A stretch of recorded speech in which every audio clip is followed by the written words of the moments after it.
அனைவருக்கும் வணக்கம். இன்றைக்கி நம்ம திருக்குறளில் ஒவ்வொரு திருக்குறளையும் என்ன அணி இடம்பெற்றிருக்குது அப்படிங்கிறத நம்ம பார்க்கலாம். காண முயல் எய்த அம்பினில் யானை பிழைத்த வேல் ஏந்தல் இனிது.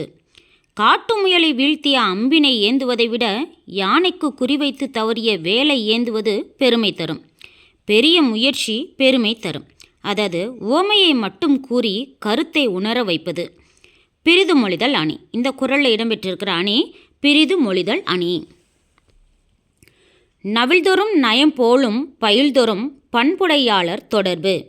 இதில் போல, அதாவது நல்ல நூல்கள் படிக்க படிக்க இன்பம் தருவது போல பண்புடையவர் நட்பு பழக பழக இன்பம் தரும். போல அப்படிங்கிறது வெளிப்படையாக வந்திருக்கிறதுனால உவமை அணி. பண்பிலான் பெற்ற பெருஞ்செல்வம் நண்பால் களந்தீமையால் திரிந்து அற்று. தூய்மையற்ற பாத்திரத்தில் வைக்கப்படும் பால் திரிந்துவிடும். அதுபோல நற்பண்பு இல்லாதவன் பெற்ற பெருஞ்செல்வமும் யாருக்கும் பயனின்றி அழியும். அற்று அப்படிங்கிறது வெளிப்படையாக வந்திருக்கிறதுனால இதுவும் உவமை அணிதான்.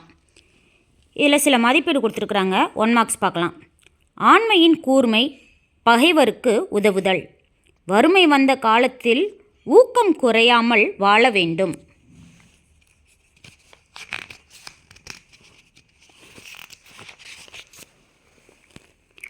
பெருஞ்செல்வம் என்னும் சொல்லை பிரித்து எழுத கிடைப்பது பெருமை கூட்டல் செல்வம். ஊராண்மை என்னும் சொல்லை பிரித்து எழுத கிடைப்பது ஊர் கூட்டல் ஆண்மை. திரிந்து கூட்டல் அற்று என்பதனை சேர்த்து எழுத கிடைக்கும் சொல் திரிந்தற்று. பொறுத்துக பாருங்க. இன்பம் தருவது பண்புடையவர் நட்பு. நட்பு என்பது சிரித்து மகிழ மட்டுமன்று. பெருமையை அளிப்பது குன்றி மணி அளவு தவறு. பணிவு கொள்ளும் காலம் செல்வம் மிகுந்த காலம். பயனின்றி அழிவது நற்பின்பில்லாதவன் பெற்ற பெருஞ்செல்வம். Thank you friends.